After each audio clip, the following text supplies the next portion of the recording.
Hey, this is the last video of 8 videos in the Governance Fundamentals portion of Northwestern University's free online nonprofit course. Once I edit this video in the description, I'll put the link to it if you'd like to watch it yourself. So enjoy as we learn together. Here we go. Hello, it's Amanda with Make Alaska with part 2 of Governance Fundamentals of Northwestern University's free online nonprofit course. Once I edit the video, I will put in the description box the link so that you can go and take the course yourself if you like, but if you want to do it with me, you're more than welcome. So we're going to watch this video. It is the last one of 8. Conversation about the boards of community-based organizations. And we're listening to Evelyn and Cindy, and it's a 23-minute video. So let's put it on speed 1.5. I'll change it if they're naturally fast talkers. So then that will make it a little shorter, less than 15-minute longs. I can't do math right now. You get the idea. Here we go.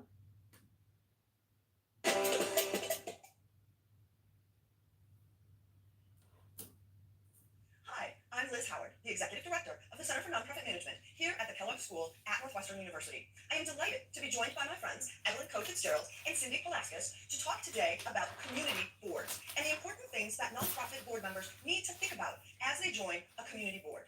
Ev and Cindy are both associated with Social Venture Partners Chicago. Ev is the Executive Director and Cindy is a former board chair. Ev, would you share with us a little bit about what SVP Chicago is all about? Yeah, I'm happy to. At SVP, we are trying to change the way philanthropy is done in Chicago.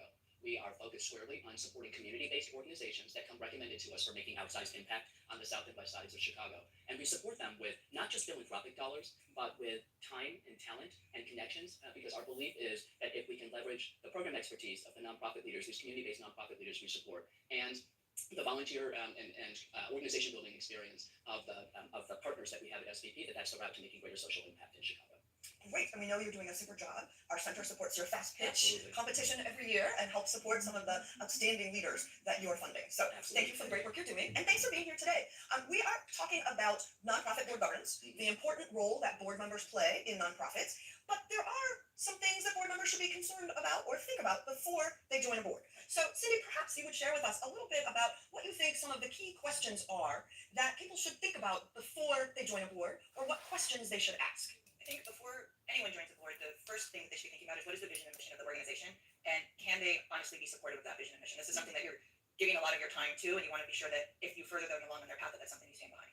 I think once you're past that hurdle and you think that you can get behind it, there's some due diligence you need to do about the financial position of the organization. It doesn't mean if the answer is scary that it might not be in good financial standing that you don't want to join, but you need to go in eyes wide open and make sure that aligns with your risk profile that you're willing to take on. I think board culture is a very important ask. How does the board make decisions? What is the relationship between the board chair and the board members? What's the relationship between the board and staff? And I think related to board culture, it's why did they approach you? So what was the gap that they asked you to come and fill? Is it you have a specific skill set that they're trying to fill? Is it your demographic? They want more people that look or have your background. What about you attracted them? And I think you put all that into. I just want to pause real quick and say for context, I served on a board for 5 years. Boy, oh boy, do I wish that I had known about this course and had listened to it before I started. I'm already learning a lot. Do kind of your analysis and decide this is exactly where I want to go, or this feels a little off of what the goals I was trying to achieve by joining the board. Great, thank you. As an executive director, anything you would add to Cindy's perspective? Board culture, the piece that Cindy was talking about, I think is really key to understand the culture of the organization you're joining and really thinking hard about, as a potential board member, what are your goals, right? What are you trying to achieve social impact wise? And does this organization and the culture of the board and the role that the board wants you to play, does that meet your social impact goals? Because if it doesn't, then I think it ends up never being a great fit.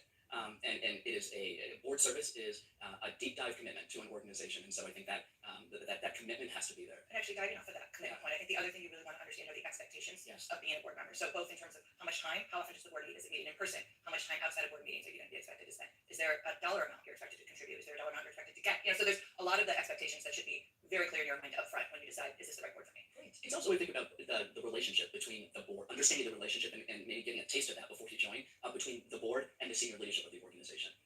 It's a big part of that culture that we were talking about, and that dynamic really makes or breaks the board. So to me, that's just sitting as an ED, as well as someone running a philanthropy organization. I think that's something that people. ED, by the way, is executive director or chief executive officer, I think. They're the one who actually run the day-to-day operation, and they're not the president of the board. They're like an operations manager. Tend not to think about before joining a board. Great, thank you. So you've set up a sort of a baseline expectation. Yep. As we all know, there are different sizes of board. Oh, and I should add that the executive officer or CEO, they are the one who will come to the board meeting and report on what is going on in the day-to-day functions and what are the needs and what should the objectives of the board be. There's different sophistication, there's different missions. Specifically, SVP Chicago works with a number of smaller community-based organizations. Tell me a little bit about, are there unique characteristics to those boards? Presuming all Right. what you've previously said is true, what about community-based boards might be different than joining a bigger board? So I'm Cindy and I were talking about this, right? Joining a community-based board is about the impact that you can make and that you want to help that organization make. It's not a prestige move, right? We all know that there are boards in the city and other cities where it is about the networking, right, and the pride of saying that you are part of this large, this large board. But for community-based boards, it's about wanting to roll up your sleeves and make a real impact with an organization that is likely under-resourced. It has needs for not just kind of formal governance, but also kind of operations help. And so it's great for people that want to grow their exercise skills that they may be developing at work.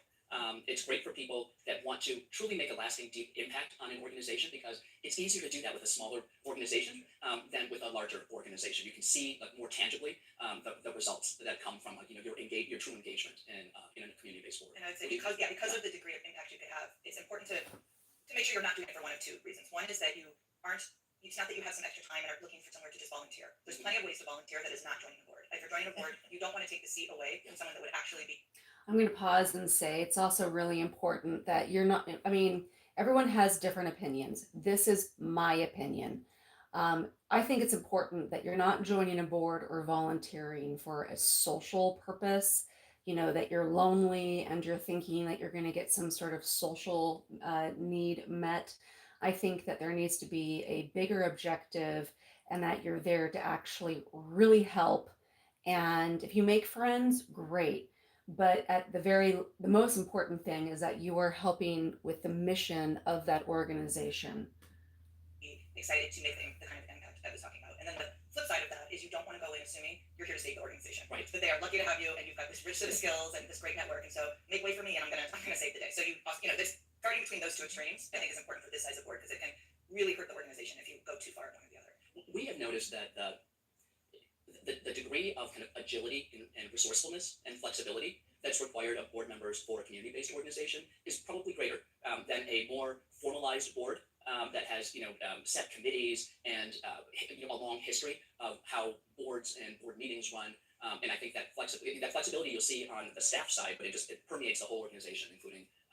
I'll pause and explain committees. So before I was an officer on the board that I served on for 5 years, the first position I held was I was just part of the fundraising committee.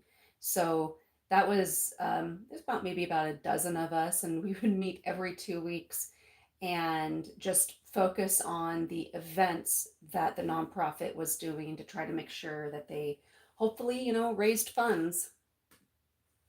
What's needed, what's required of board members that join those community-based organizations. Great. And Cindy, you mentioned specifically the skills people would bring. Mm-hmm. What are some of those specific skills that are going to be really helpful, particularly in a community-based board? So when I was thinking about this, and Evan and I had a long talk about this yesterday, I think it's the same sets of skills you would bring to any size board. It's how they're being used. It's going to be different at a community-based board. So financial literacy, whether you're the treasurer of the board or not, you need to be able to read a balance sheet. You need to be able to read an income statement. You also need to know that maybe some of these organizations don't have formal income statements or balance sheets, and they aren't there. And so there needs to be an ability to also just read an Excel tracking of where the dollars are coming and going, Right. and help them move towards more formal accounting. There's strategic thinking, right? Anyone that joins a board, you need to be able to help do strategic planning. I think for this size organization, there may not be formal strategic planning processes, so you need to be able to do strategic planning in a more organic way as opposed to a formal strategic planning process. So a lot like the list of skills that any board service would require, I don't think they're different. It's not that you need fewer skills to join this kind of board. I just think it's a different flexing or use of those muscles.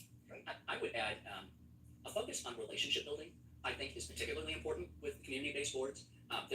When she says relationship building, she doesn't mean that you're going to go and talk the ear off of overworked, stressed out staff. She means you are going to build relationships with donors who can help give money. There's a level of trust that probably needs to be established between the potential board member and the senior staff that's running an organization, since there's oftentimes the prospective board member doesn't come from the community that the organization is supporting, and so that kind of the interpersonal skills to really embrace the openness to embrace kind of people and cultures that are different than what the prospective board member might be coming from is important, and really building that relationship of trust is key. Great, thank you. Here's the negative side. Absolutely. What should board members not do? I agree with Cindy. This is also a microcosm of what they shouldn't do on any board, right? Okay. It's first and foremost, do not add to the work of an already stretched staff. These organizations are under-resourced, and while it's wonderful to have the brain power and kind of ideation and great ideas coming out of the board, everything needs to be a practical solution for a community-based organization. I think that, and Cindy touched on this earlier, when you approach a community-based organization, a community-based board, you want to make sure that you don't go in thinking, well, I know best because I come from, for example, the corporate world, right? And so it's not about dictating what's right. Oh, this organization doesn't have formal financials, so I'm more sophisticated, so I'm going to dictate. It's not about dictating. It's just understanding that everyone has their own lanes, right? The organization's leadership team has a deep understanding of the issues that they're tackling, of the communities that they're serving. And so that's their level of kind of expertise, and that's their lane, where a board member might have organization building skills that they've cultivated in their day jobs that have made them successful, and that's their lane. And I think it's just between the two lanes where progress is really kind of made, right? But it's understanding that. And last, I think it's about looking into the weeds unless you've been asked to garden, right? So unless the organization needs for you to be sending out, invitations to the gala, that's something that you should, leave to the staff and look to the executive director for direction on kind of what level of gardening is needed. Right, or I would say just because you're invited in to talk about who can we invite to the gala does not mean they want feedback on the font of the. Right. So it's to be careful to listen to what you've been asked to do, right? We've been asked to help with the list of people, not with feedback on the font I've chosen for my invitation. Cindy, anything else you would add? I think other than I was definitely stay out of the weeds unless invited. I like that you said invited to the garden. I would think and similar to the don't dictate, don't be paternalistic. It's related to don't dictate, but it's a tone shift. That's just be aware of how you come across. So one of the things that we are all familiar with in the nonprofit world is the need for board members to help fundraise Yeah. for the organization. That is something, honestly, no matter what size board you Absolutely. are, fundraising is important. But yet, we want a diverse board, particularly, as you mentioned, a community-based board perhaps has members of the community Yeah. on it. So how do you balance this need for fundraising with the different capacities that some of your board members may be bringing to the table?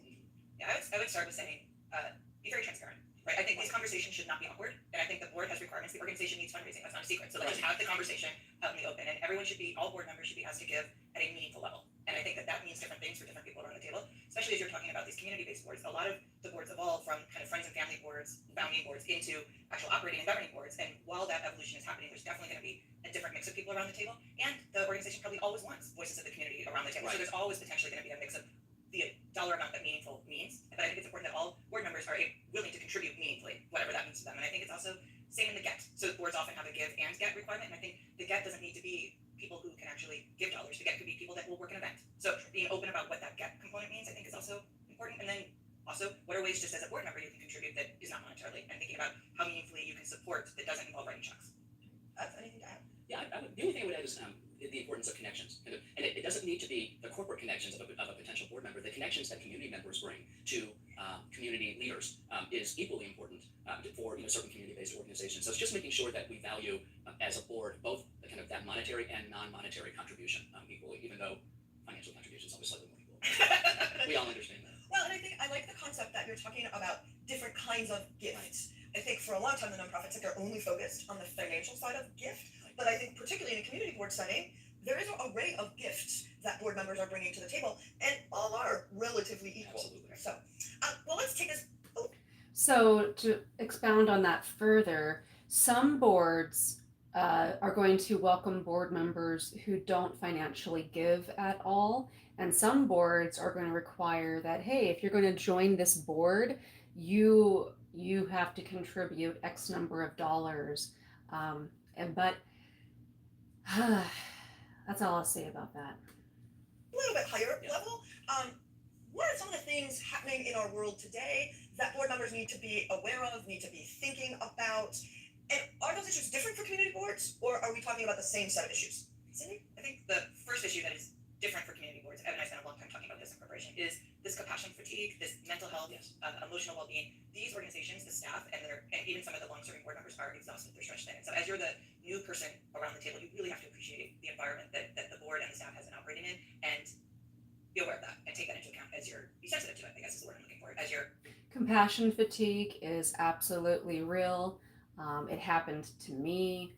Uh, it can be triggered kind of like post traumatic stress disorder. So I took a couple years off in order to recover and regroup. And compassion fatigue is totally a real thing. If you're curious about it, go to Chat GPT, ask, and it'll tell you all about it.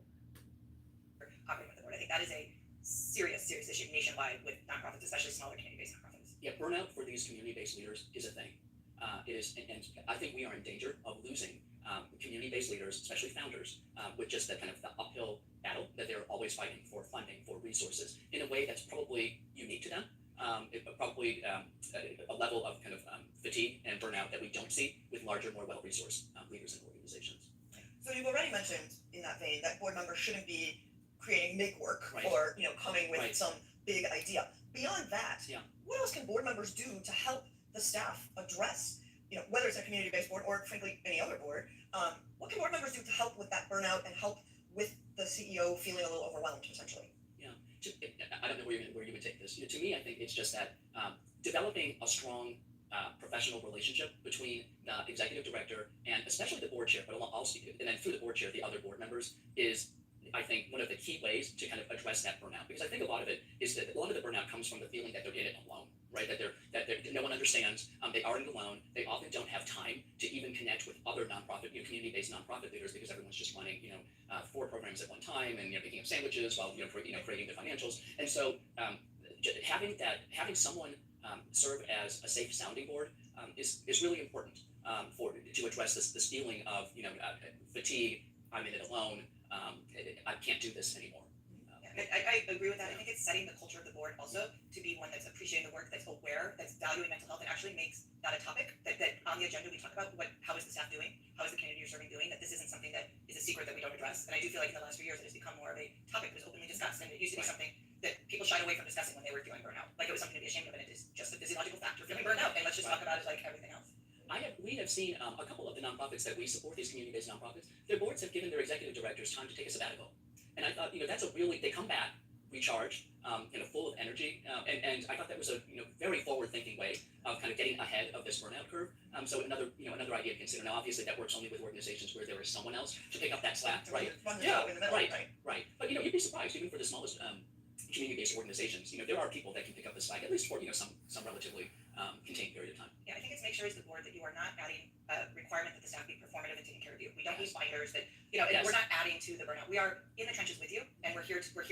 You're not performing for us. We're doing this together. And I think that goes a long way from adding extra stress to these people and also opening the dialogue and making sure people are communicating what's the temperature out there. I think it's a really important point because I think it's a mindset that board members can bring to the boardroom. It's do you approach the role as I'm here to enforce rules and make sure that things are are buttoned up, or are you here with that spirit of we're all in this together? Of course, as board members you have duties of care, loyalty, obedience, right? But that the mind share and that mindset that it's about we are all in this together. And we're here to support you, executive director, in meeting our strategic plan is very different than we're here to challenge and question, the decisions, the resource allocations. It's not shirking from your duty to be supportive. I guess is how I would think about it. That's great. Well, a big thank you to both of you for being with us today and sharing your thoughts, and also for the terrific work that SVP does here in Chicago, other SVP chapters do across the country, and the support that you provide to these very important organizations doing really impactful work here in Chicago. So a big thank you to you, and thank you to all of you who are watching. We are delighted that you have chosen to support your board education through this series in Nonprofit Board Essentials. The Kellogg School is delighted to partner with the Allstate Foundation on these modules. We hope you enjoy them and go serve your community. That was the last of 8 videos on governance fundamentals for nonprofit board of directors put through Northwestern University Business School of Kellogg. It's a free online course, and in the description box I will put that link if you want to watch it yourself. I'll also put the link to this video where you'll see my face and this, which is a little easier than this. And the other thing that I'll put in the video link is a nonprofit that is called Not One More Vet. And they support veterinarians and animal care staff, veterinary professionals, or again, people who work in the animal sector. People may not know this, but that profession has one of the highest rates of suicide, and there are a lot of reasons for it. And so when they talk about the compassion fatigue in the sector that I'm in, the animal sector, that is something that when I move forward with the nonprofit that I'm currently researching and developing, I'm in the beginning stages of it. So I want to create it as best as I can from the very first foundation, trying to make sure that I prevent compassion fatigue for myself and for anyone who's working with me is a real top priority. So with that, I'm going to say thank you for watching. I hope you learned something and you have a great day.